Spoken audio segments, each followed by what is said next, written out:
balík, to je balíčisko. Prišla s tuhou previazaná škatuľka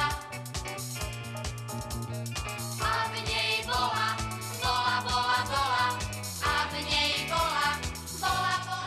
Ja, no tak to bolo zlaté dievčatko, pripomínalo mi moju dcérku staršiu. Niečo o Bambulke, viem, že tam bola ešte s nejakým známym hercom, bože, ako sa volá. Nie, nespomíname. Pekný seriál, hej, na to dievčatko, aké bolo maličké vtedy. Mne rozprávala rozprávku moja mama. Nič iné nepozerám než Bambulku. Takto sa nachádzame na mieste, kde bola prvá klapka. To bolo 3. augusta 1981. Tak som mala 4,5 roka. Tu sme nakrúcali diel Lavička. Som nechcela pustiť babičku si sadnúť. Bambulka, mala by si vstať a pustiť sadnúť babičku. Vstaň ty, mne sa nechce, bolia ma nohy. Ale aj mňa bolia nohy. A mňa ešte viac. Tak som to nebrala, že filmujem, lebo to bolo celé také prirodzené. Oni ma vedeli vždy tak dobre zmanipulovať do situácií, takže som si neuvedomovala, že filmujeme. Keby som sa dnes umýla, zajtra by som sa znovu zašpinila. Dieťati voda, mňa to bolí. No. Bolí ho brúško. Choď preč. Ale Bambulka. Rozprávky nie sú vymyslené. Ja som pri ich písaní vychádzal z pozorovania detí. Sám mám dve, ktoré niekedy neposlúchajú, všeličo nevedia, tak som sa rozhodol, že im vymyslím kamarátku, ktorá im bude podobná. No a potom som chcel ešte ako si ukázať potrebu porozumenia a taký pekný vzťah medzi dospelými a deťmi. Nechcela by si prísť ešte raz tak, ako sa patrí? A môžem?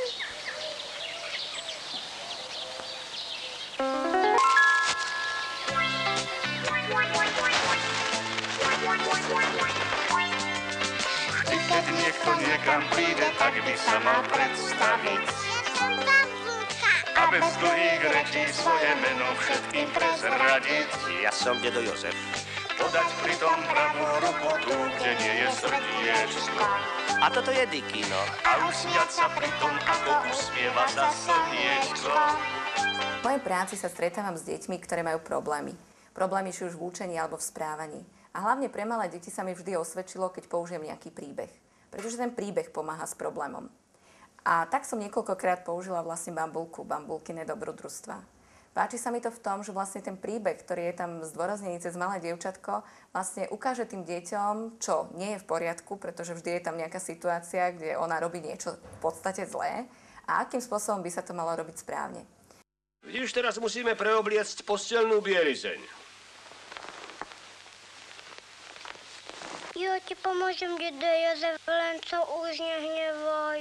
Už nikdy nebudeme klamať, naozaj.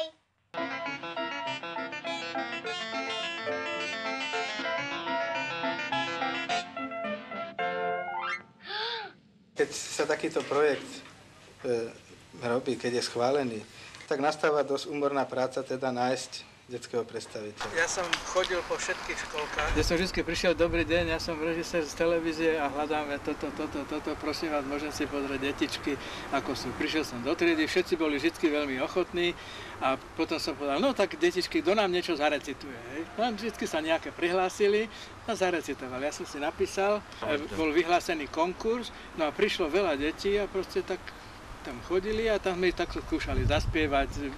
No bolo to, ja neviem čo, 200, 300, to sa tak 300 detí tam bolo. No, pozerám a tam, že hľadáme dievčatkov na Bambulku, na seriál a teraz tá naša Monča tuto vždy pred televízorom poskakovala. Hovorím, Moni, raz z teba bude herečka. Dobrý deň, ujo. Dobrý deň, teta. Dobrý deň, auta. Dobrý deň, psík. Prišla z natáčania 5. 6. večer, zunavená. Ešte v ten istý večer sme sa museli normálne pesničku učiť, texty. 10-krát som čítala ten text. Vôbec som s ňou nič, ani dobrú noc som zavri očka. Zavrela som na druhý deň, mi normálne vyrapotala. Dobré ráno, dedo Jozef. Ja som tu zaspala, lebo som celú noc nemohla zaspať. a som strašne hladná. Bodaj by si nebola, keď si včera celý deň nejedla. Možno, že si sa ty premenila na sovu. Ukáž, či ti nenarastli krídla.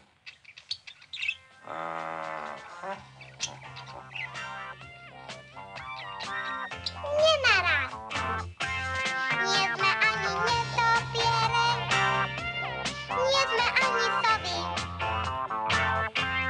To len sova cez deň spáva a v noci... Sympatické bolo to, že každé ráno ťa na placi vítala hlavná predstaviteľka z Bosko.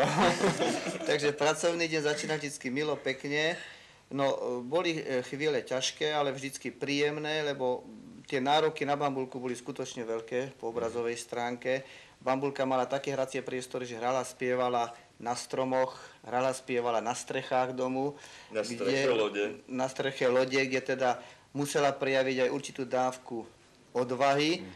Pritom pracovať s playbackom, s pesničkou, ale všetko to bolo veľmi pekné a musím povedať, že to je taký malý génius nášho seriálu.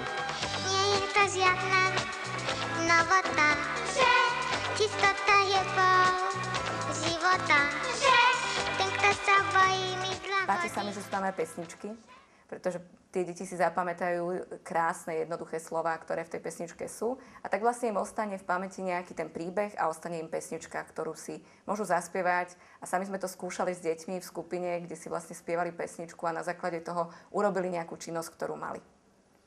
Poučenie nebolo didaktické, nebolo to metlou, bolo to vlastne tým, že my si povieme nejakú veľmi obecnú a jednoduchú pravdu a potom si ju zaspievame. Moja dcéra teraz robí v takom nízkoprahovom zariadení. Tie decká, malé, také ako trojročné, ktoré ešte tiež nevedia čítať, naspamäť vedia všetky tie pesničky. Nie, že sa mi vždy páčili tie pesničky, ktoré boli k tomu, lebo boli veľmi poučné, ale... Ja som malá bambulka, z bambulková balíku ma za tebou poslali. A keď budeš kamarát, tak príde znova, ak ma takto to zase zabalí. A v nej bola bambulka. Bezrazračné slova viem, pri sebe nosím, to prvé jej ďakujem a to druhé prosím. Bezázračné slova viem, pri sebe ich nosím. To prvé je ďakujem a to druhé prosím. Ja som vlastne spievala vtedy len v Slniečku. Ťažké to v tom bolo, že som musela to ešte úplne inak hovoriť, ako som to hovorila ja. No. Dedo Jozef, celú cestu môže sedieť, keď ja tie nôžky tak veľmi bolia. Tak ja už budem sedieť. A ja ti budem spievať. Áno, dobre. Dnes mám nôžky svieže ako srnka. A všade ma rýchlo dopravia. Jedna strieda druhú ako vlnka. Raz sa však aj moje nôžky unavia. Tam intonuješ aj tak, smutná si. Áno. Som bola šikovná, fakt. No bola si.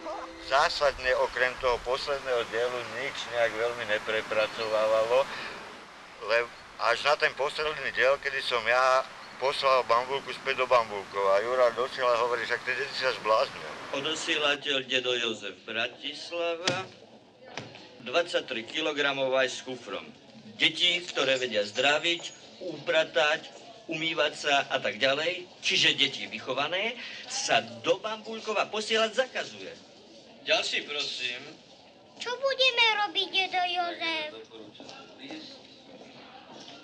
No tak...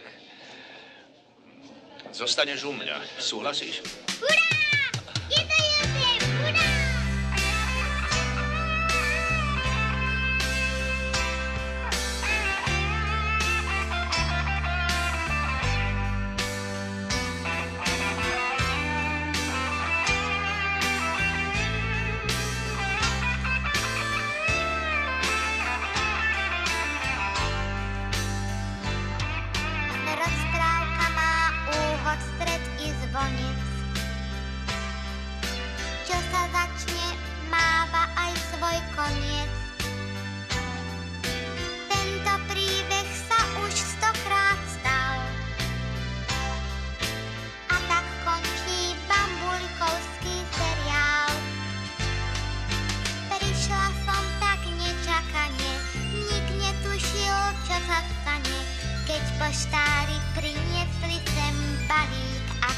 kvet. Deduška som prekvapila, keď som zrazu vyskočila a usmiala sa naň tak, jak keď rozkvitne kvet. Ostala som s dedom bývať, šťastná, čo vám budem skrývať. Spolu sme si nažívali, ako s cukrom čaj. Nikdy sme sa nehádali, vždy sme pekne upratali. Stále sme sa spolu hrali a bolo nám fajn.